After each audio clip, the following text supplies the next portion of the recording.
Check. Yeah, wow. right. It's like starscapes and chill music. Hi, everybody. Thank you for coming. Fantastic turnout today. Brilliant. Horrible weather. Thank you for making the effort.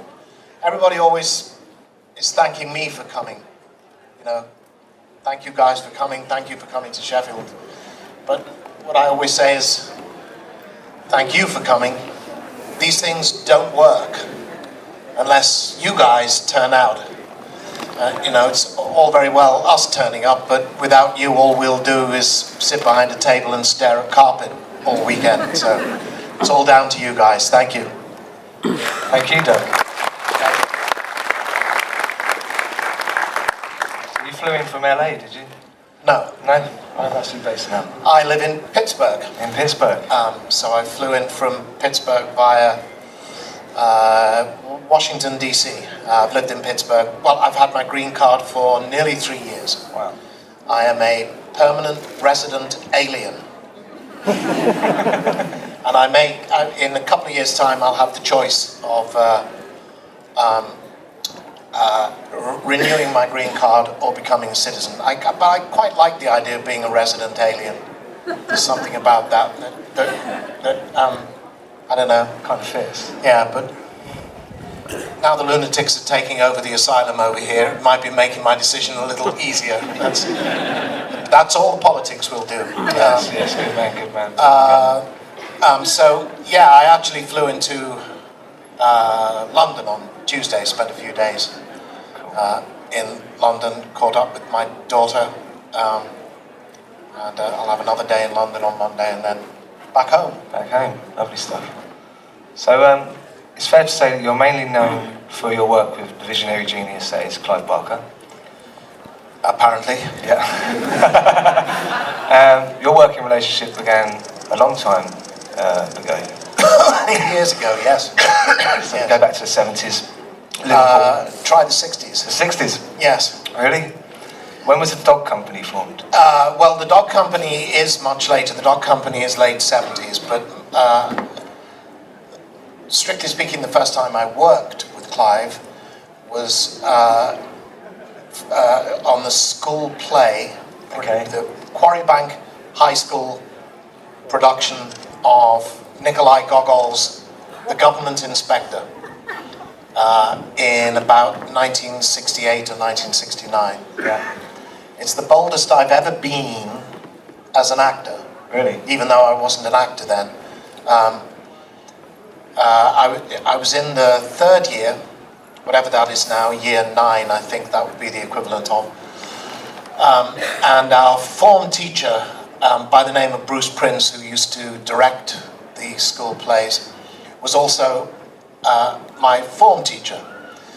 And my mate Jimmy Hughes, who was in the same form as me, came up to me and said, "I'm going to be in the school play."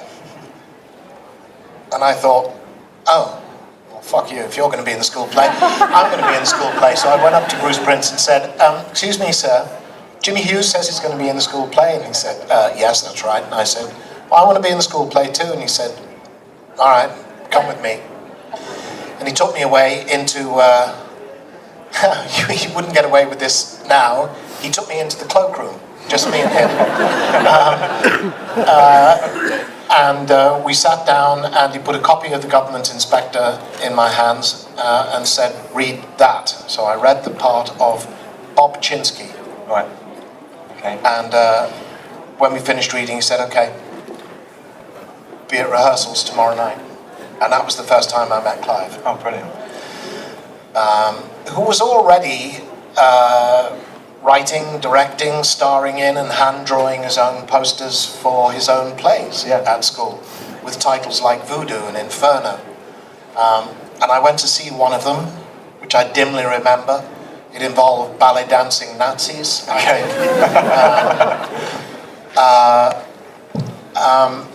And the head teacher would give Clive free rein, basically, to take over the school hall. You're very badly lit over there. I can't see anyone over that side. These people are all beautifully lit. I see these people, I can't see you over there. And he would basically be given permission to not do school for a week and take over the school hall to put on these productions. I think simply because the head teacher, Mr. Popjoy, recognized a talent. There were other teachers at school as well there was a wonderful, wonderful English teacher that we had called Norman Russell, who I know Clive was a few years ahead of me, but I know the story from Clive that he had set them a piece of composition homework, so Clive had written an original short story. And when he got his homework back, Norman Russell had written at the bottom of it, "See me." Those words that strike fear and trembling into all of us when we're at school. See me, oh God, what have I done? So he went to see Norman, who said, oh yeah, do you know why I wrote that? Clive said, "No, sir." And he said, "Well, I wrote that because I'm not qualified to mark this. Wow. This is extraordinary, and I want to talk to you further about this." And Norman, who had been taught English at Oxford by J.R.R. Tolkien, right, really took Clive under his wing and kind of opened a horizon to him and said, "You know, you can do this." Amazing. I think probably from talking to members of staff, because I don't think Clive was an easy pupil by any stretch of the imagination. He's not an easy person. You can't be with all of that going on in your head. But he recognised the talent and he wanted to give it free rein. It's the same head teacher who about 10 years earlier had given a pupil at Quarry Bank permission to form a skiffle band. All right. The band was named after the school. It was called the Quarrymen, and oh, yeah. I believe that pupil went on to have a bit of a career in the music industry. Just slightly, yeah. I forget his name now, John something or other. Yeah. Lennon. That's the one, yeah. Yes. So I always said that Mr. Popjoy could rest his head easy on his pillow at night. You know, however Absolutely. bad things may have got, he could always say, "Well, I'm partly responsible for launching the careers of John Lennon and Clive Barker." I would take that. That's a pretty good legacy to leave behind, Yes. isn't it? And then after school and university, we started doing our own crazy stuff. I mean, we used to be given the Everyman Theatre in Liverpool when it was dark to put our own stuff on. Stuff that we'd spend a year creating these things from scratch and then perform them once. Wow. I always say that was my drama school. Yeah, yeah. And then by degrees, by the end of the 70s, we moved down to London. And that was when the dog company was formed. That was when it was formed. Yeah. And, you know, we thought the world would just lie down at our feet. Yeah. We were making life very easy for ourselves because we were an unknown group of actors performing unknown plays by an unknown writer. But we thought all we had to do was turn up and perform these plays, and the world would go, "Oh my God, you're geniuses. Oh, here, keys to the kingdom, mansion on the hill." And turned out nobody gave a good goddamn what we were doing. So for several years, the dog company, not that we were not successful, we were successful, particularly in the early 80s when we went up to the Edinburgh Festival. We were very successful up there. But, you know, we never got the funding we needed. I have a quote from in a letter from a guy at the Arts Council who said he didn't think Clive had anything more to say than George Bernard Shaw. Right. And I still can't work out today whether that's a good thing or not. George Bernard Shaw had a lot to say, but I never quite understood what he meant. They were not exactly writing in the same corner of the room, it seemed to me. During those days, were you already working with the likes of Simon Bamford, Nicholas Berman-Vince and Barbie Wilde? Barbie, no. Barbie didn't come along until Hellbound. Right. Simon and Nick, yes, but briefly. Nick to a lesser extent, but Simon was briefly in a couple of Dog Company productions. They were both students at Mount View Theatre School in Crouch End in London, which is where we were all living. So we had got to know them, and there was another guy called Dave Cunningham who helped us on the stage management side of things as well. So, yeah. Okay. So you played Pinhead 8 times, is that right? I played Pinhead. Yes. But Pinhead. Let's face it, you've done a lot more than that. Ringo Starr once said that. Yeah. Pinhead.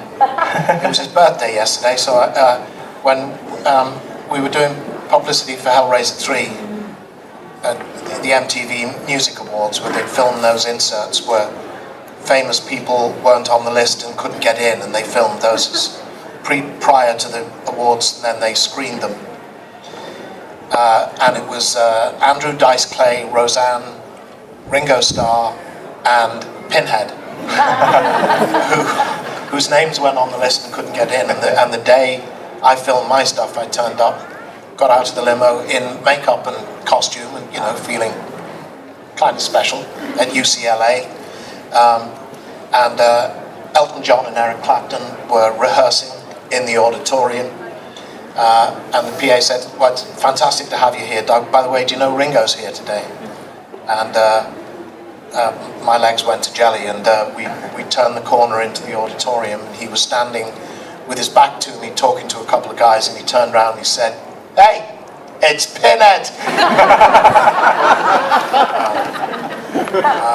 And if any of you are ever worried about being nervous and anxious about approaching me or anyone else, don't worry about it, because I promise you, my brain disconnected from my tongue and I just babbled at Ringo. And with all due respect to Ringo, that was just Ringo. If it had been George, if it had been John, I couldn't have done it. I'd have had to have just said thank you and run away. So, how did we get on to Ringo Starr? Pinhead. Yes, I played Pinhead. Yes, you are correct. Yes, so 8 times. The first film for Clive was a bit of a nightmare, wasn't it? Was it? Just getting the distribution and everything else, and he found it. I think he found the film world wasn't as forgiving as the theatre world. Is that correct? He struggled. That's news to me. I certainly don't remember the first film as being a nightmare. No. Okay. Now, are you maybe confusing Nightbreed? I think I am. You may. I am confusing with Nightbreed. Yes. If we have time, we'll get on to Nightbreed. Yes, we'll get on to Nightbreed. Hellraiser was good. I mean, basically, Clive, he had never directed a movie before, but he was making a name for himself as a writer. He cold pitched the movie. He had a deal on the table with Virgin in this country. Right. Okay. Which would have made it the British horror film that it's often claimed to be. Then Virgin changed their minds. I think they felt it didn't fit in with their family entertainment remit. Yeah. So Clive and his producer Chris Fick got on a plane, went out to LA, and their first pitch meeting was with New World, who said yes. Yeah. And away we went. So my argument in terms of the British thing has always been, 99% of the talent that put the movie on the screen is British, sure, but 100% of the money that put the movie on the screen is American, and therefore 100% of the profits were American. Yeah. To me, that Piper calls the tune. Makes it an American movie, but no, I don't think it was a nightmare. No. Indeed, they gave us a whole chunk more money while we were filming, and had pretty much committed to a sequel before we finished filming, let alone before they'd seen the final edited product. As the dailies were going back from London to LA, they were starting to get very excited about what they were seeing and wanted more. I was getting my wires crossed with Nightbreed. Yeah, that's okay. So let's talk a little bit about Dominator. Shit. At the animation. You're a producer on that, is that right? As well as voiceover? I have a producer credit, yes. My friend of mine, Tony Luke, had approached me, launch party for the Science Fiction Channel in London. Would I do some voiceover work and possibly some acting work for a project he was trying to put together? And I said, well, I can't really say that now, but get in contact with me, which he did. And we worked together on a project called Archangel Thunderbird, which was really pretty good. And it was in the hiatus period when the BBC weren't interested in Doctor Who. And it was covering some similar-ish territory. And I was rather excited about Archangel Thunderbird, but we had a series of meetings after we did a pilot which screened, which did very well, and we had a series of meetings with the Sci-Fi Channel which went round in circles and didn't go anywhere, and then the Sci-Fi Channel got bought out and that project died in the way so many projects do. And Tony had started working on a full-length animated movie, and he wanted me to voice one of the characters, and I just kind of got involved in working on it with him, and we got it completed. We had Danny Filth, Cradle of Filth, did the voice of Dominator. Ingrid Pitt was in it. Mark and Lard were in it, as they were then called, and we completed the movie, and it was fairly successful. We started work on a sequel. And again, we had lots of meetings with money men, which went round in circles as meetings with money men do, and eventually it came to naught. During this period, also, Tony had developed mesothelioma and had a lung removed and his diaphragm removed, and we carried on working together on a number of projects. And Tony had a rough time physically. He was part of the inception of Renegade, who were responsible for excuse me, for putting the Spine Chillers audiobook series, which a couple of people have mentioned to me this morning. That grew out of that. Tony's cancer returned, unfortunately, last year, and he passed away at the beginning of this year. Sorry to hear that. So, but Dominator was a really good working experience for me. Excellent. You mentioned Cradle of Filth. You've done some narration on some of this stuff. How did that work out? How did that come about? It came about like this. My phone rang, and Faye Wolven, the band's manager, was on the other end, said, Danny wonders if you'd do some spoken word for the new movie, new album, which was Midian. Right. And I think their previous album was Cruelty and the Beast, which Ingrid had worked on. Yeah. And she said, we don't have very much money. And I said, how much money is not very much money? And she told me. And she said, it'll be, a couple of hours work if you could. So I said yes. That's it. I already vaguely knew Danny. I can't remember whether this was, I think it was before Dominator happened. But I had met him a couple of times. Now, I'm a major disappointment to my fans because I'm not a fan of heavy metal or death metal or thrash metal, all the other metals. I'm not a fan of your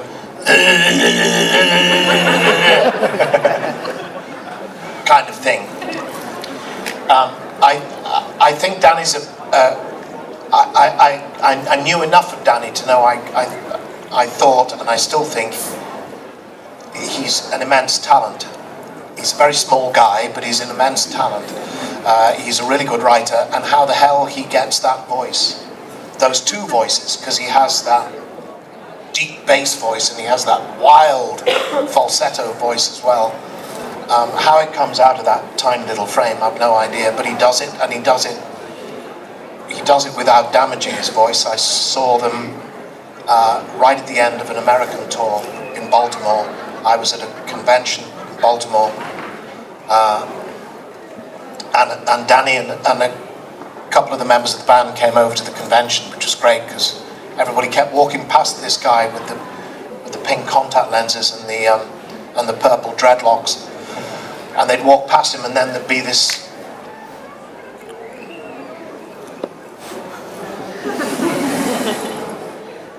I think Danny Filth just and it was right at the end of the tour, but his voice was in pristine condition. I mean, you know, I could replicate what he does once, and then I'd have no voice left. And I certainly developed a respect for them as technicians in their music, because I had to do some of the narration I had to do to the music, and I'm a 3/4 guy, you know what I mean? I'm looking for the on-beat and the off-beat.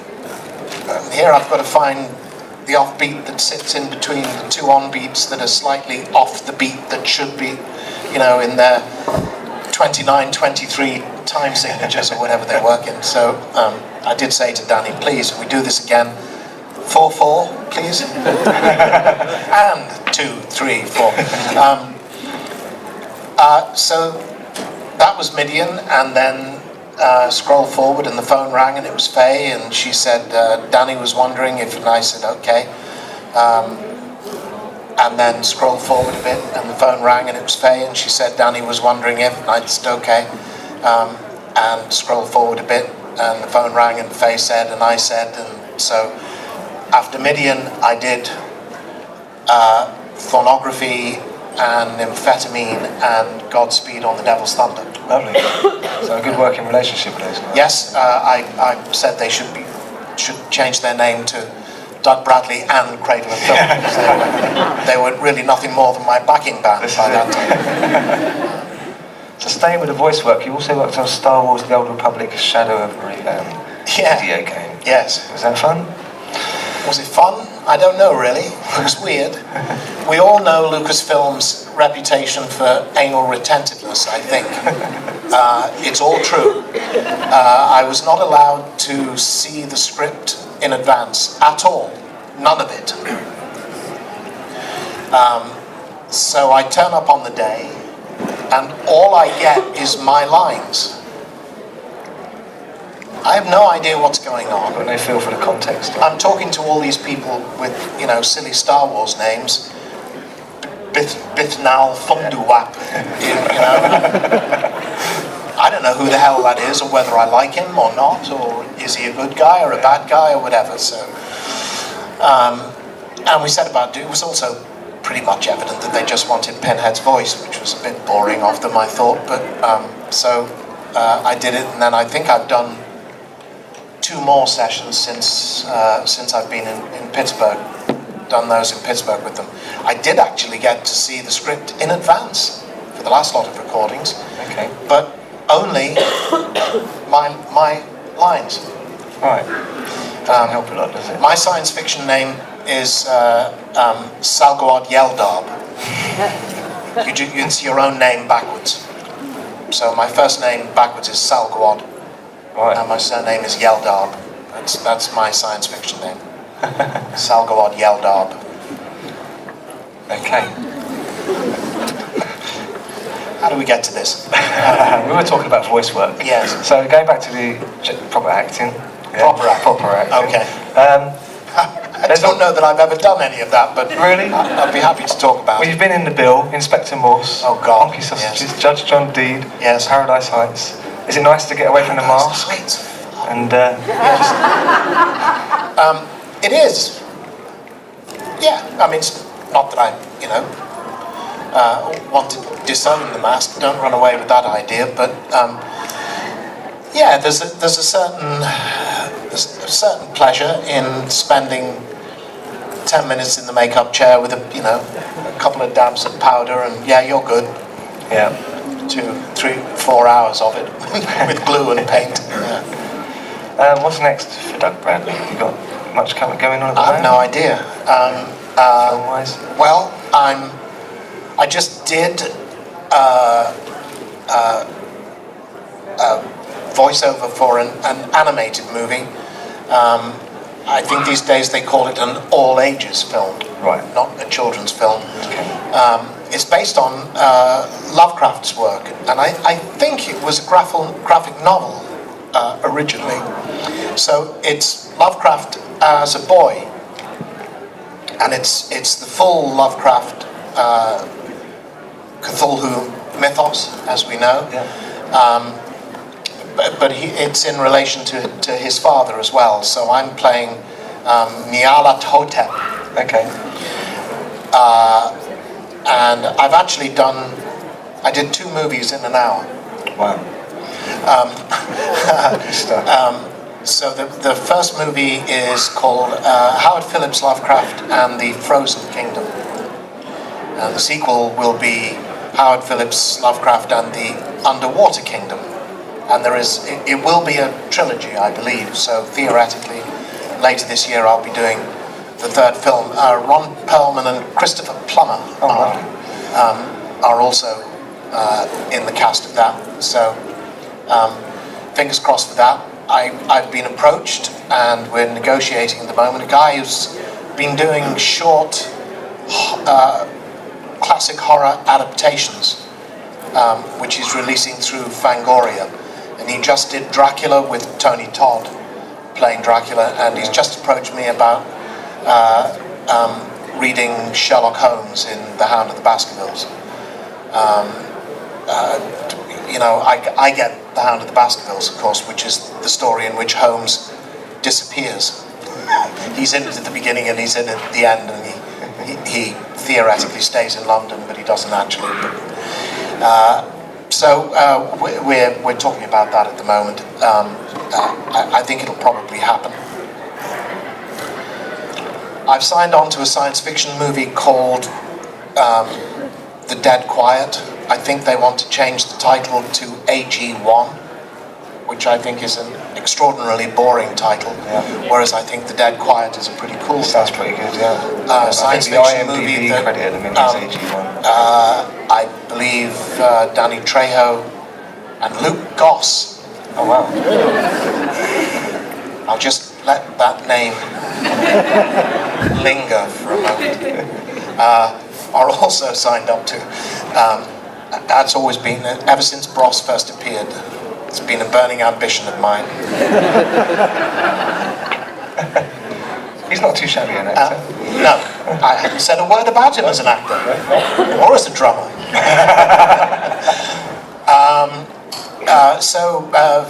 Fingers crossed, that'll work. I'm going to be doing some more voice recording. I've been approached. There's a collection coming out of kind of short bits and pieces of somewhat erotic content from Clive called Tonight Again, and I've been asked to record the audio book for that, and I'm going to be doing some more of the Spine Chillers recording as well. So plenty going on. Yes. And you're still in touch with Clive. How is he? He's okay. Yeah. Good stuff. Good stuff. Is there anything you wouldn't do as an actor? Anything you've ever turned down?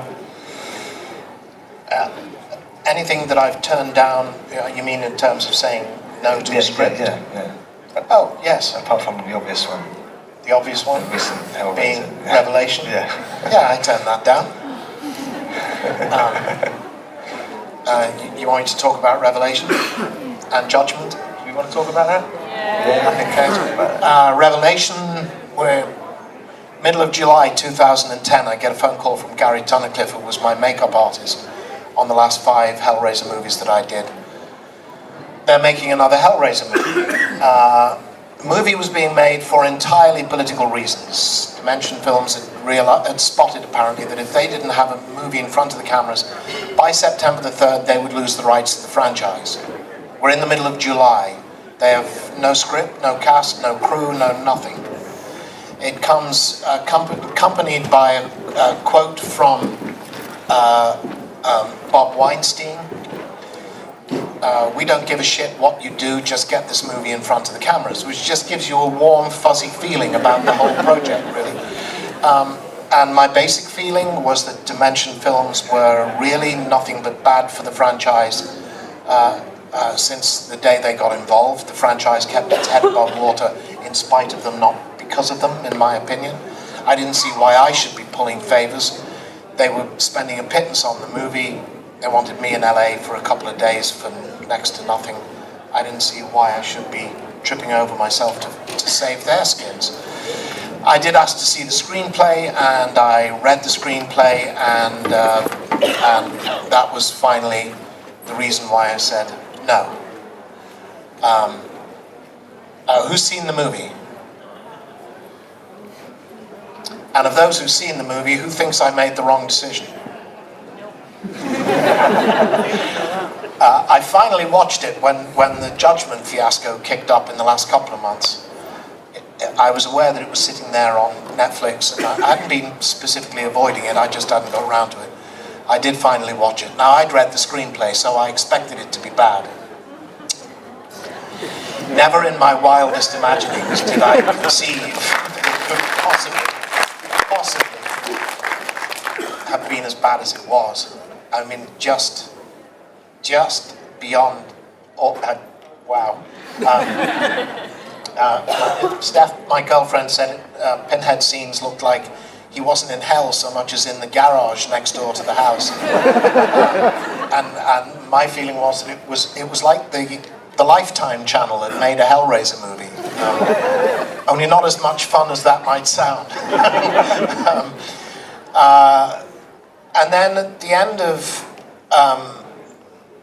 last year, between Christmas and New Year, I got a phone call again from Gary Tunnicliffe. In all of this process, I never spoke to anyone from Dimension Films once. And it's exactly the same story all over again, with more money apparently being spent on the budget, though it seems that has gone south a long way since that phone call. Same deal, same business. I said, okay, send me the screenplay. And then in the middle of January, and they're filming at the beginning of February, so we're very close. There's no time for me to have any input on anything. Gary said, I'm ready to send you the screenplay. I need to send you an NDA. This is a non-disclosure agreement. I understand those. I've signed them before. I've signed them since. I was a bit... I don't think I'm being... I hope I'm not being egotistical if I couldn't help thinking, you know what? I've been a fairly central part of this franchise for 30 years. Now I need to sign a non-disclosure agreement to read what now? Hellraiser 10? Is the security of the world really at risk? If people have a vague idea of what might be going on in Hellraiser 10? This is in spite of the fact that Gary has already told me the entire plot on the film, on the phone. It's about a serial killer. Oh! I didn't say that. But I signed a non-disclosure to read the script for The Dead Quiet. It was 2/3 of a page long, and it didn't mention me at all, really. It asserted the producer's intellectual copyright in the project, in the script, the characters, etc. Fine. I signed it without thinking twice about it. This thing I got from Gary, again, not from Dimension Films. My first response was, this is a joke. Yeah. This is Gary winding me up. This thing was 3.5 pages long, written in stupid legalese, telling me, amongst other things, where I was not allowed to talk about the screenplay, specifically forbidding me to discuss the screenplay in restrooms. Now, I have my quirks, I have my oddities, but discussing screenplays with the guy in the next stall to me is not one of them. In restaurants, in elevators, or in quote-unquote cellular telephone conversations which may be overheard. Right. See Gary's cellular telephone conversation to me, in which he also told me what Sean Patrick Flannery earned on his previous movie. So I thought it was a bit rich that he's now asking me to sign a non-disclosure agreement. Also making me liable for $1 million if I damaged the producer's investment in the project. I said, I'm not signing this. And Gary said, I got a message back from Gary, sorry you feel like that. That was it.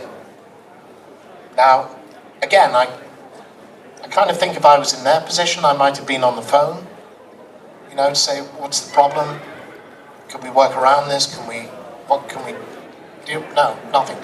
According to Gary, in an interview he gave to Fangoria magazine, they started recasting me the next day. Really? So it was that fast. So the movie is done. It's called Judgment. Gary tells me it's an original screenplay. I know it isn't, because he was crowdfunding the same title a few years before that. And he got his new Pinhead, who again he said in interviews he's very happy with. So Pinhead now apparently is badass. Right, okay. Because he wasn't already. He wasn't before. No. Okay. Lily-livered little wimp in the way that I played him, apparently. But, Gary also promises us that he has the screen presence of Peter Cushing. Now, Peter Cushing is my god. He is my hero above and beyond all others, as a horror actor and pretty much as an actor too. A wonderful, wonderful, wonderful, wonderful, wonderful actor who could switch from the darkness of his Baron Frankenstein and flip it round to playing the pure white intensity of his Van Helsing. Just like that, you know. So, if it's true, and if the new Pinhead has the screen presence of Peter Cushing, then I will be the first to bow before him and doff my cap. Yeah. Presumably the movie will be out sometime this year, and we can make our minds up on that score. Yeah. So that's Judgment. I didn't even get as far as reading the screenplay this time. I don't want to sound bitter about the whole thing. To be honest, I couldn't give a shit. I haven't turned my back on playing Pinhead again. If someone wants to make an adaptation of the Scarlet Gospels with a budget to match, I'd be delighted. That would be a wonderful thing to do. I have no reason to suppose it's going to happen, so please don't cite it. My wish list would be for Guillermo del Toro to direct it, but I have no reason to suppose that's going to happen either. Let's put it out there. It would be a great bookend for me, I think, if I'm going to play it again, to close it out that way. And neither Judgment nor Revelation has anything to do with the remake, which is a whole other saga. 10 years they've been talking about remaking the first movie, and I still have no reason to suppose it's imminent. No. It sounds like you dodged a bullet on that whole experience, to be honest with you. We're pushed for time, so we're going to open up to questions. Okay. I don't know if there's anyone out there with a microphone, so I'm just going to go out there and All right. do the do. Okay.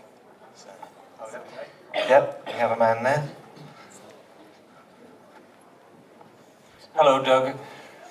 I hear you. Oh, there you are. Hi.